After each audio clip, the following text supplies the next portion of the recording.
Hola mis amigos, tengan todos muy buenas tardes, muy buenas noches o muy buenos días en cualquier horario que nos estén viendo. Hoy vamos a transmitir un tema muy importante, un tema que está siendo revuelto en todas partes, ¿no? Vamos a hablar nada más y nada menos que de Jesucristo. Sí, vamos a tratar el tema en cuestión de Jesucristo. ¿Qué es Jesucristo? ¿Cuáles son las naturalezas de Jesucristo? Jesús es el hombre Dios o Dios hombre. Vamos a ver todas estas cosas. Acompáñenme en esta transmisión. Mi nombre es Boris Soto y pertenezco a la Iglesia Católica de Cristo, la Iglesia Católica Apostólica Romana. Bueno, entremos en materia. Como dije, Jesús es el hombre Dios. Jesús, el hombre Dios. Y Jesús nos revela a Dios y al hombre. El hombre, imagen de Dios.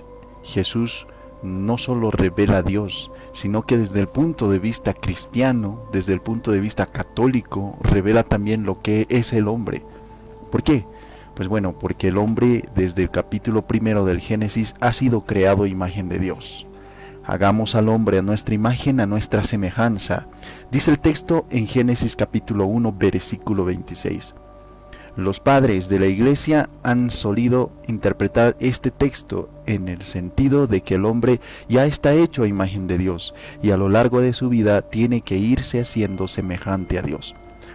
El hombre será hombre en la medida en que reproduzca en su ser la imagen de Dios. Desde el punto de vista cristiano, la imagen de Dios es Jesucristo. Él es quien realiza verdadera imagen de Dios. Cuando Jesús de Nazaret nos dice, yo como, yo ando, yo vivo, yo me muevo, es Dios quien está diciendo, yo como, yo ando, yo vivo, yo me muevo. Acabo de expresar algo de lo que significa la unión hipostática, por mencionar la palabra clásica, ¿no?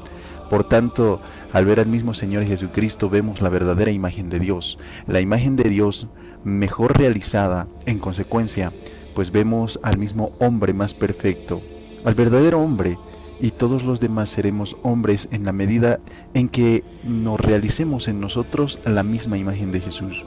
Como dice San Pablo en la carta a los Romanos, estamos llamados a reproducir la imagen de su Hijo. Eso está en Romanos capítulo 8, versículo 29. Así pues, aunque todos estemos creados a imagen de Dios, reproducimos su imagen, la imagen que de Dios nos da Jesús, con mayor o menor semejanza, es decir, que los hombres somos imágenes de Dios, mejores, regulares o peores. Ahora bien, vamos a preguntarnos algo muy importante. ¿Cuál es en concreto la imagen de Dios que reproduce Jesús? Tenemos que pesar lo que pesó Jesús, ser tan altos como Jesús, o ser tan morenos como Jesús, o ser tan rubios quizás como Jesús. Bueno, quizás aquí tenemos la razón teológica de la falta de detalles concretos y curiosos sobre la persona de Jesús. En el Nuevo Testamento no encontramos ninguno de estos aspectos. Lo que se nos ha transmitido de Jesús es precisamente aquello que por lo que Jesús reproduce la imagen del Padre, aquello con cuya reproducción nosotros nos hacemos hijos en el Hijo, y por tanto pues verdaderos hombres. Y no se nos ha transmitido otros detalles innecesarios a este mismo propósito. El hombre revelado en Jesús se ve. Jesús nos revela quién es el hombre y hemos visto más arriba que la misma persona humana de Jesús es la imagen más perfecta de Dios que pueda pensarse en todo el mundo. Precisamente porque su hipótesis de la hipostátasis o la hipóstasis es la imagen eterna e increada del Padre. La esencia del hombre, como sugiere el libro del Génesis capítulo 1, consiste en ser imagen de Dios. En consecuencia, pues, quien de verdad realiza la esencia del hombre es el mismo Señor Jesucristo. Por eso, Jesús nos revela en qué consiste realmente el ser hombre. Ahora volvemos a lo que dijimos al comienzo, ¿no? Al preguntarnos por los datos históricos que conocemos sobre Jesús, esta persona llamada Jesús de Nazaret, ¿quién ha sido? ¿Cuál ha sido su vida de este mismo Jesús? ¿Cómo ha realizado en concreto al ser imagen de Dios? El hombre revelado en Jesús mi opinión, la respuesta a esas mismas preguntas se resume en una sola idea, o quizás en dos. Lo que Jesús ha hecho pues ha sido simple y llanamente vivir la voluntad de Dios. El motor que mueve a Jesús por dentro, lo que da sentido a su vida, es el cumplimiento de la voluntad de Dios, y la voluntad de Dios es precisamente la fidelidad de Jesús. ¿Cuál es la obra de que el mismo Jesús realizó? ¿Qué hizo Jesús? Sencillamente amar incondicionalmente, y así nos revela Jesús la verdadera imagen de Dios. Dios Padre. Dios es Padre porque ama incondicionalmente a los hombres, y así es como Jesús realiza en el sentido de la creación, que no es otro que corresponder al amor de Dios, como sugiere la carta a los Efesios capítulo 1 versículo 3. La creación surge de la voluntad de Dios de encontrar un lugar fuera de sí mismo, en el que poder poder poner su amor. Ese es su fin y su sentido, que Dios ponga en la creación su amor y la creación pueda corresponder libremente al amor de Dios. Ahí está el sentido de la historia, el sentido de la creación y el sentido de la vida humana. El amor de Dios que se regala libremente y que espera ser correspondido también libremente. Todo amor se da, se entrega, esperando ser correspondido, pero se da aunque no se correspondió, aunque no es correspondido. Por eso el verdadero amor es siempre incondicional. En el momento en que el amor, al no ser correspondido, deja de darse, ha dejado de ser amor y se ha convertido en egoísmo. Así pues, lo que se juega en la historia es la correspondencia de la misma humanidad al amor libre y gratuito de Dios. La vida de Jesús es pues realizar la voluntad del Padre, o sea, corresponder al mismo amor del Padre.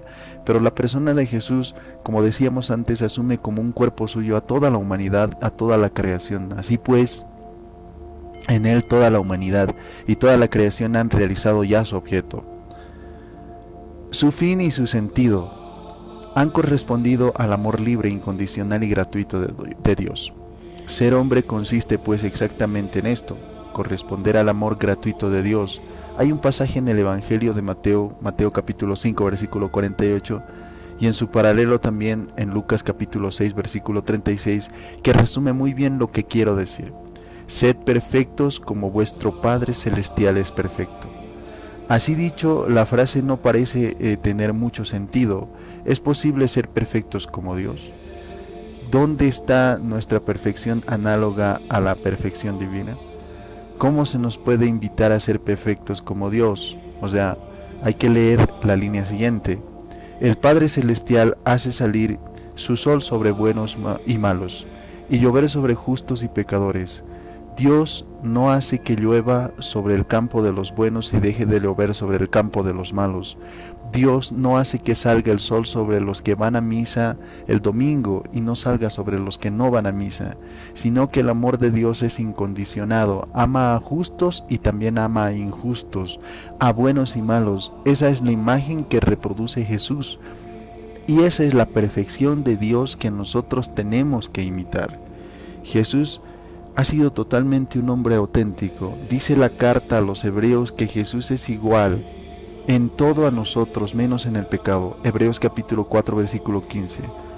A alguien pues se le puede ocurrir quizás una objeción. ¿Jesús es verdaderamente hombre sin pecar? ¿No es el pecado, el egoísmo, la injusticia algo tan nuestro que no podemos prescindir de ello hasta el punto de que el hombre sin pecado no sería ya de verdad un hombre con todas las de la ley? Pues bueno, de acuerdo con lo que vamos diciendo, la objeción es fácil de refutar porque la verdad es exactamente al revés. El pecado es lo que nos impide ser hombres cabales, es lo que hace que seamos hombres imperfectos. Consigue que no realicemos correctamente nuestra propia naturaleza, nuestra propia esencia, nuestro propio ser, porque nuestro ser consiste en corresponder libre y gratuitamente al amor gratuito que Dios nos tiene, y pecar es precisamente dejar de corresponder a ese amor. En la medida en que somos pecadores, somos menos personas humanas, menos hombres. Por eso el mismo Señor Jesucristo es el hombre más perfecto porque no pecó nunca. En el Concilio Vaticano II, en la Constitución Gaudium et Spes, en el numeral 22, dice: En realidad el misterio del hombre solo se esclarece en el misterio del Verbo encarnado. ¿Qué somos? ¿Para qué estamos aquí? ¿Cuál es nuestro sentido? Estas preguntas solo se pueden resolver desde el misterio de Cristo. Pues bueno, la creación en su conjunto es, según hemos dicho antes, el cuerpo de Cristo, porque la divinidad ha asumido nuestro ser de criaturas. Es consecuencia si el conjunto de la creación es el cuerpo de Cristo. No hay relación con Dios que no sea relación con la misma realidad, y al revés, o sea, no hay relación con la realidad sino es relación con Dios. No hay relación con la realidad creada, con las cosas, con los animales, con las personas, que no sea relación con Dios. Si la creación entera es el cuerpo de Cristo, cada vez que yo hago algo a la creación, estoy haciendo algo al cuerpo del mismo Señor Jesucristo, y por lo tanto estoy haciendo algo bueno o malo a Dios. Cada vez que yo menciono con Dios, lo hago también en la creación, y no puede pensar en una relación directa e inmediata con Dios.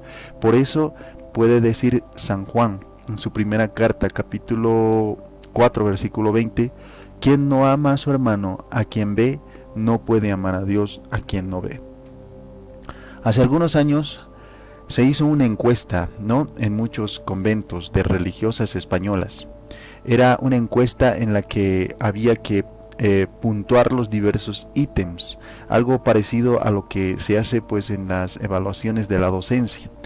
Una de las preguntas pedía una autocalificación sobre las relaciones con Dios. Pues bien, en la gran mayoría de las respuestas las religiosas se autocalificaban con notas altas, 8 y 9, y luego había otra pregunta donde se podía y donde se pedía también una autoevaluación de las mismas relaciones con las otras religiosas de la propia comunidad.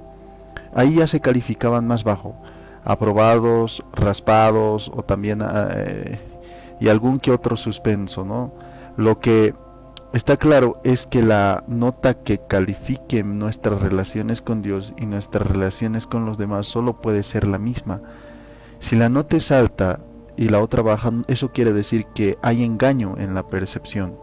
La relación con Dios es la relación a través de la realidad creada, a través de las cosas, animales, personas. Y también al revés, la relación con la realidad no queda al margen de la relación con Dios, porque la creación es el cuerpo de Cristo. Así pues, desde el punto de vista cristiano no hay realidad sagrada y realidad profana. No hay un ámbito para Dios y un ámbito de lo divino, de la fe y del culto, y del otro ámbito de la misma realidad secular, del mundo, donde se actúa de forma independiente a Dios. Nos hemos referido ya a esto al hablar de la expulsión de los mercaderes en el templo de Jerusalén por parte de Jesús, y de cómo en ese mismo episodio estaba planteado el tema de la división entre ámbitos secular y sagrado, división no aceptada por Jesús, con lo que se colocaba en la mejor tradición de la profecía en Israel. Desde el punto de vista cristiano, el ámbito secular es sagrado y también el ámbito sagrado es secular, o si se prefiere, no hay ámbito secular y ámbito sagrado. Se puede formular como se quiere, porque en el fondo es lo mismo. Bueno, cuando nosotros decimos que Dios es perfecto y perfecto hombre tiene que serlo, Jesús no deja de ser Dios para ser hombre. No es un Dios de segunda categoría por el hecho de ser hombre. Al mismo tiempo, como acabamos de decir, Jesús no es menos hombre que nosotros por ser Dios, sino más perfectamente hombre que nosotros precisamente, porque al habitar en la misma divinidad realiza la más perfecta imagen de Dios. Esto significa que la persona de Jesús realiza perfectamente al ser hombre y realiza perfectamente al ser Dios. En él mismo, ¿no?, en quien la misma creación ha venido a ser absoluto y también divino, que ha hecho concreto, y se afirma al 100% la divinidad y se afirma al 100% la humanidad. La concepción cristiana de la realidad coherente con esto, lo que Dios hace en la misma historia y lo que el hombre hace en la historia es al 100, no por 100 divino y al 100% humano. Fe, don y esfuerzo. Hablemos de esto para un poquito esclarecer. Un ejemplo pues claro de esto es la fe. ¿Es el don de Dios? ¿Es un don de Dios o es una decisión humana la fe, por ejemplo? Es 100% don de Dios, 100% decisión humana también. ¿La iglesia es obra del Espíritu Santo o es construcción de los hombres? 100% es obra del Espíritu y 100% es construcción del hombre. Nuestra historia es obra de Dios o es obra de los hombres. Nuestra historia es 100% obra de Dios y 100% construcción de los hombres. Una frase del mismo San Agustín formula perfectamente lo que quiso decir. El mismo, bueno, en este mismo tema también lo que yo quiero decir. Dios actúa de tal manera que hace que sea obra nuestra lo que es don suyo. Esto está en su epístola número 194, Ad Sixtum al presbítero Sixto. Y podemos ver que no hay oposición entre la actuación de Dios y la actuación del hombre. Lo que Dios hace no lo hace sustituyéndonos, y lo que nosotros hacemos no lo conseguiremos arrancándoselo a Dios. Lo que Dios hace lo hace dentro de nosotros. Lo que Dios hace lo hace moviendo nuestras manos, y lo que nosotros hacemos lo hacemos porque Dios está dentro de nosotros. La única excepción a 100% obra de Dios y 100% obra humana o no obra nuestra es la presencia del pecado. Allí donde hay pecado puede rebajarse al 100% obra de Dios, al 100% de la obra de Dios. Y allí donde hay pecado, algo que se escapa a la misma actuación del Espíritu de Dios, aunque no de su poder, es una expresión de este mismo tema en su misma dimensión cristológica. También González Faust te habla de la humanidad nueva. Esto te lo habla en 1986, y en su dimensión antropológica también con el mismo autor en el proyecto del Hermano Santander en 1987, en sus páginas 436 y 440. Entonces, lo que nosotros queremos decir es lo siguiente: el creyente cristiano, por afirmar la unión hipostática de la divinidad y la humanidad de Jesús, ve en toda la realidad las actuaciones de Dios y del hombre, no en competencia, sino en cooperación, pero en distintos niveles. O sea, la concepción cristiana de Dios no tiene nada que ver con el mismo Prometeo.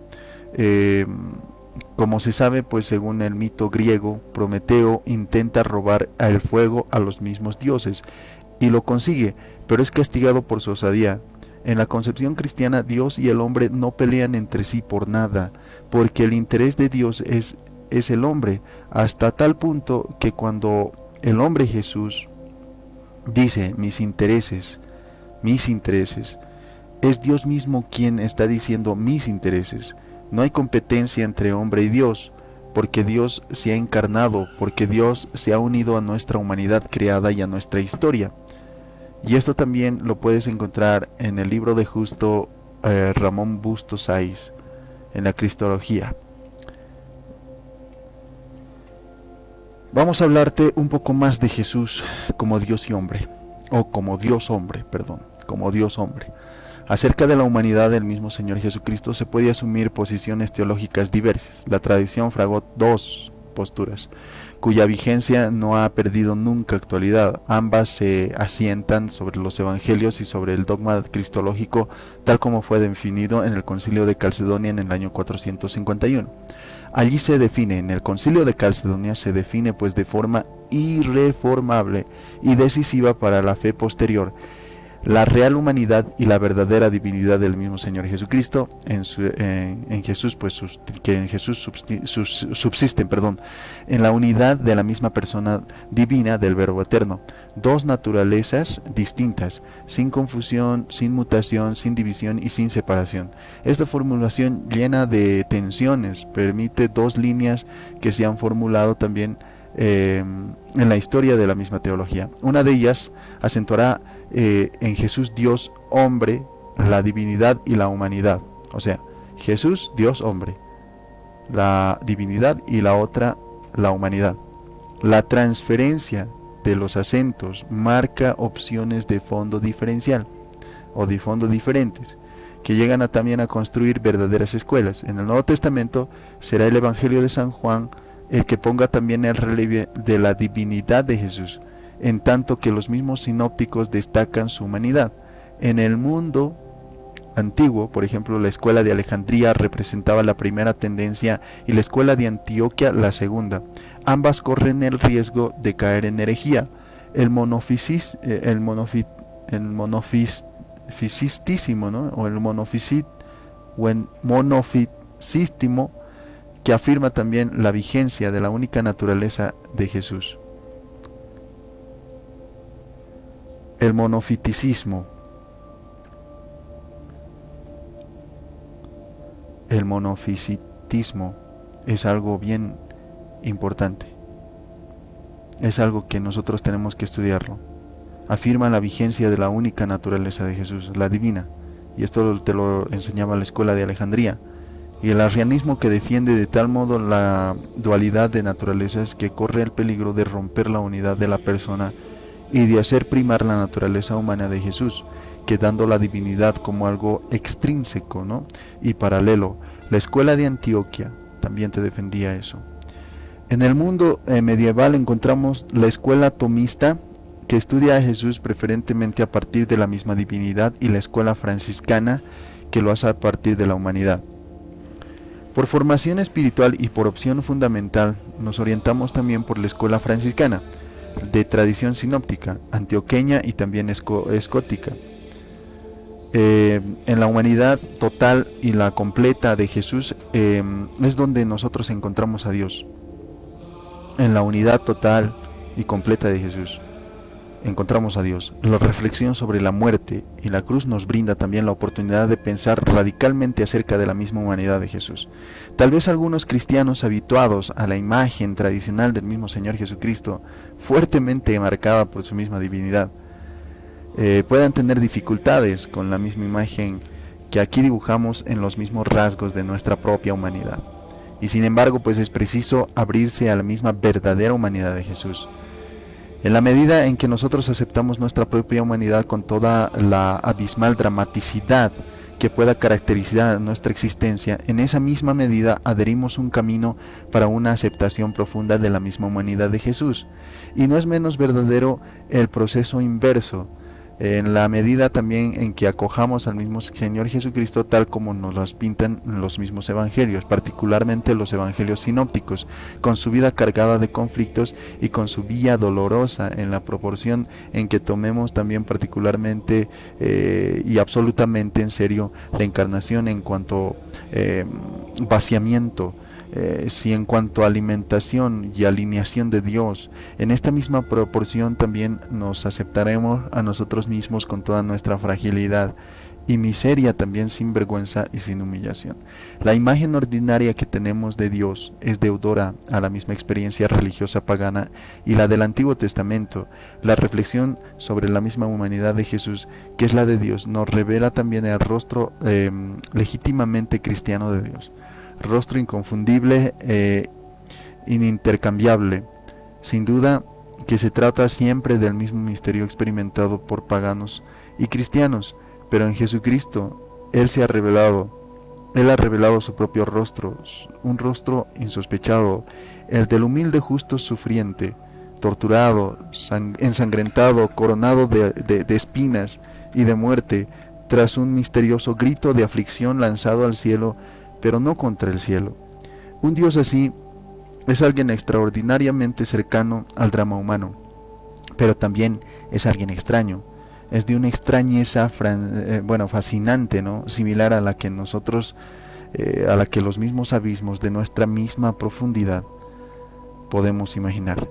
Ante él podemos quedar aterrados como Lutero, pero también podemos sentirnos tocados por la infinita ternura como San Francisco de Asís, que meditaba la pasión con compasión. San Francisco de Asís es muy parecido a Cristo. Por eso nosotros los franciscanos, yo particularmente, siempre he considerado a Francisco como la persona más allegada a Cristo en cuanto a su obra. Y él tiene la verdadera teoría, él tiene la verdadera postura de la unión hipostática. Hemos encontrado bastantes posturas dentro de la historia y habíamos visto también que de ahí habían surgido también herejías. Pero San Francisco, sin salirse de la Iglesia Católica, sin salirse de lo que indicaba también el Concilio de Calcedonia, continúa una postulación totalmente impensada, ¿no? Un postulado totalmente sacado de contexto. O sea, en esos tiempos no existía una postura de esta, y San Francisco lo hace tal cual. Te entrega a este mismo Jesús, Dios y hombre. Te entrega a este mismo Jesús, Dios hombre. Te entrega a Jesús en su unión hipostática. Entendemos ahora que Jesús es Dios. Esto ha sido todo por hoy. Espero que les haya gustado. Y pues bueno, nos encontramos en otra transmisión. Muchas gracias. Chao.